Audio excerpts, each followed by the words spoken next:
गोली मारम तब मारम भैया। मैं भाई कहाँ से बोल रहे हो जी? मरवाने की बात कर रहे हो? रुको, कॉल कर रिकॉर्ड कर रहे हैं हम ना। डालते हैं सोशल। डाल न छिनवियाला डाल के झाट खबाब ले रंडी के चोदल बोल माई बहन का चोद दूंगा फिर चिन्हला समझा के नहीं ले। गाली काहे दे रहे हो भैया? हेलो। रंडी वाला मगहिया जवान बोल रहा है बे। कौन? तो माई के भताब यानी बाप मगहिया जवान तोरे नाम हुन छिनवियाला। हाँ भैया, हमारा है नाम। क्या बात हुआ भैया?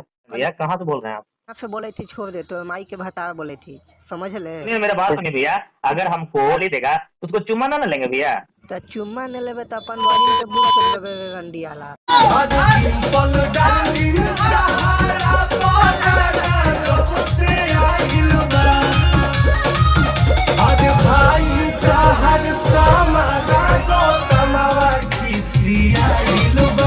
जी हाँ नमस्कार दोस्तों, कॉल रिकॉर्डिंग सुनने के बाद आप सबको क्या कहना है कमेंट बॉक्स में कमेंट करके बताइए। वीडियो को लाइक कर दीजिए, चैनल पर नए हैं चैनल को सब्सक्राइब कर दीजिए। धन्यवाद।